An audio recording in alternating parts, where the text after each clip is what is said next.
Hey guys, welcome back to the channel. This is 803 Garage, and in the past video, we installed our tire chains on the tractor. Let's see those. These are your tire chains. We have the kind of like a Z pattern, more like a V pattern, because it's not long enough for a Z. But you can see everything's nice, tight, and taut. The chains are on the outside. These hooks are on the outside, and they're pretty well done and ready to start ripping it up. Here is your Z pattern. Now, the next part of this is to install this Snowthrower. Some people call it a snowblower, some people call it a Snowthrower. The reason why they call it a Snowthrower instead of a snowblower is because it's only a single stage snowblower, which is known as a Snowthrower. I get corrected on it all the time. That's why I make a big deal making fun of the whole thing. I was just kind of like fixing and, messing around, seeing what the bits and bobs are and stuff like that. It looks like I have all the hardware. So this side will be your tensioner. I still gotta grease that over there. This goes into the tractor here using these bad boys right there. These hooks here come into place, and I believe they go right there. This guy goes for the second point, so you have 2 points to hold it in place. I believe it bolts up here. We'll wait till I get some further with this. And I was just messing around with some of the components and whatnot, taking a look at it. That's your belt tensioner over there. And when these get hooked in, I'm not sure exactly how they go, but they get hooked into this general area here, and then the bottom part gets hooked into here. The reason why they're bent, I'm assuming, is because, well, it's a snow blower slash snow thrower, and if it gets pushed by hitting the snow, I guess that's what happens. Don't know. This could be the left side, this could be the right side. Don't really matter, but we're gonna get to it. I'm gonna grease that and slide this in and then start bolting things up. The one thing that I will have to find in here, I believe, will be the bolt that holds this together, that fastens it up here to hold it all into place. So you can bring this back and forth to lower and raise the snow thrower slash snow blower. Time lapse. In this stage of the game, we're going to grab the Snowthrower, slide it underneath the John Deere tractor, and we find out a special option that we didn't even know it existed. I just learned that the Snowthrower has 2 wheels. One there, one there. I just put them on, and as you can see, it changes everything. So now I can actually have an easier time to install it. And then when you're not using it, they rest on that little piece right here, which is where I found them. And then it also makes it easier to move it around. Excellent little tip. Back to the time lapse, back to the install. Right now, we're trying to get the Snowthrower to hook on underneath the John Deere tractor, like you would your mower deck or anything of that nature. And it's kind of hard, but using the car jack, as you can see here, was the better idea on getting this together. Help me lift that up. Put these guys in place right here. As you can see, they're locked in place, but if I pull this back on the spring, they're free. And if I do the same thing back, they're locked into place. Okay, back to the install. Right now, we're trying to get the front of the Snowthrower to hook into the front of the John Deere tractor. And they literally are hooks with 2 pins, and you put the hooks in first so they don't just come out, and then as you lift up the Snowthrower, the pins pop into place, and then you put your safety clips in. Now we're going to work on the controls of the snowblower, and this is where it gets kind of hard. I started working with the raising and lowering of the Snowthrower slash snowblower, and I'm going to go back and forth between this. It took a lot to, well, I went through 2 bolts. One was a carriage bolt, second was a normal bolt, snapped them, and then I decided to drill it out. So I snapped 2 bolts, and I decided, you know what, let's go with something. That was the first one. That was 3/8. This is 5/16. And you know what, like the first one has a carriage bolt. Yeah, they're rusty, but they're trusty, and then they broke, so I guess they're not trusty. Anyways, I went with what you call a coarse thread, 1/2 inch, and it held up. I had to drill it out with the little trusty Milwaukee there. Everything's trusty these days apparently. I had to bend that bracket back into place, and now I can actually lift up the Snowthrower. So you press this button here, pull back, oh. There you go, and then lift it up. So that's good. Obviously I'll be sitting in the seat, so I'll have lots of leverage. So let's go back to time lapse. Now that we got the Snowthrower to go up and down, we have it all bolted into place and hooked in. It's time to work on the chute and having the ability to angle it any which way we need to. In this case, there was the bracket in front that I spoke of, and that was part of the previous owners. I don't know what they were thinking, but I bolted it onto an existing bolt into the chassis, and it ended up being the best position for it ever. Okay, so it's installed, belt's engaged. We can turn it left and right. We can bring it up and down. Open the garage door, start it up, see if it actually works. Okay.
So the problem was that it was seized, so I forced it by hand. It took about 10 minutes of moving it back and forth, and as you can hear, she's not too happy. But I have faith.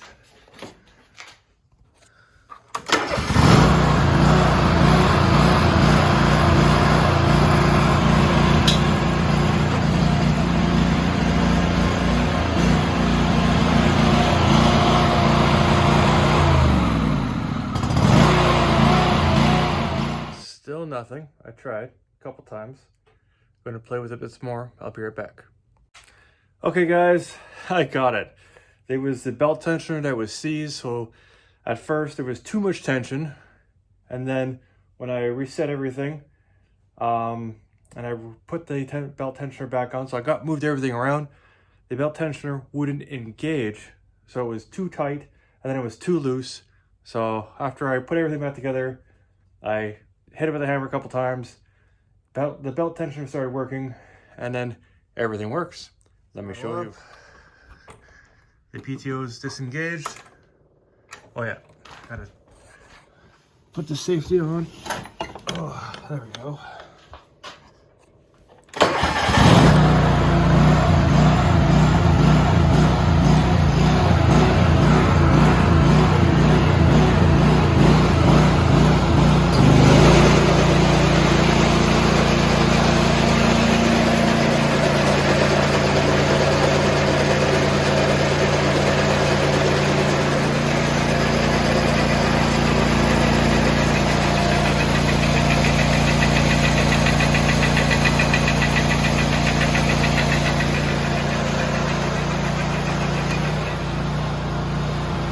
So, as you can see guys, this dilapidated beast of a machine actually works. Probably the belt needs to be replaced. I saw some ribs in it that were broken, like where you could have cracks in the rubber. So I may have a replacement for that. We will see. Other than that, I'm gonna call it a night. She's functional. She feels better than she's ever been, and everything is at your hand's reach right here. I know this wasn't, well, I believe this was never like that because originally this piece here was down. Here, I'll show you. Let's get rid of that. Bolted down here, right there, that random bracket is. That thing's useless now. So that comes up across here into there, and it's pretty sturdy. Everything's at your hand's reach. She works reasonably well. Obviously I can tighten some stuff up, figure some things out, but she runs, and that's the most important part. I still have to build a bracket for the weights at the back of this thing. Not sure what I'm gonna do with that yet. I know the first year I got it, when I actually did use it for the first couple snowfalls, I actually sat on top of the weights. My butt was cold. Not fun. But all in all, this was a good little project. She runs, and I'm happy. A lot of work, a lot of finagling, figuring things out, trying to piece the puzzle back together. Because honestly, I couldn't remember. But it is what it is. She works. I'm happy. And it's midnight. I'm tired. So time to clean up. Well, I'm not really going to clean up. Let's face it. There's a lot of leaves down here too. Anyways, I am going to head to bed. Put this thing on charge. Head to bed. And y'all have a good night. Please like, share, and subscribe if you like what I do here. If you have any questions, comments, concerns, leave them down below. And anybody can put one of these together. Just be safe about it. Follow all the precautions. Look up the manual online. And if I can help at all, I'm here. Peace. A few moments later. You know me, guys. I have to look over the machine one more time. Found a flaw. You come down here, you will see that that pulley right there isn't being used. And if you look closer, it's touching where the exhaust is. Good thing there's a shield there.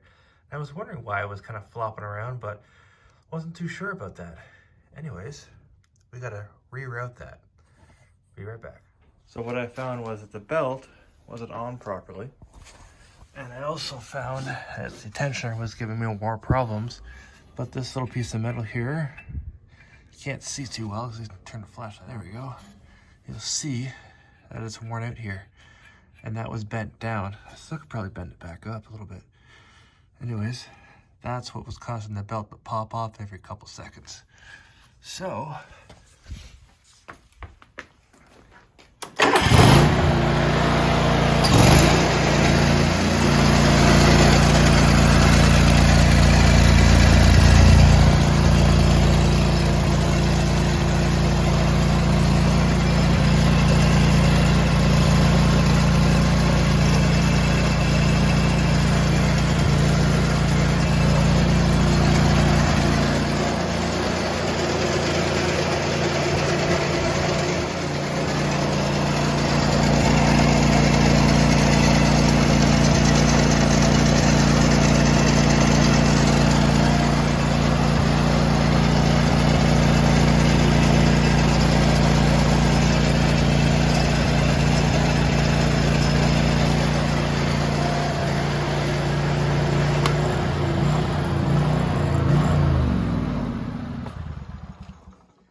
now that we have that solved and the belt's staying on, I can finally get my shower and go to bed.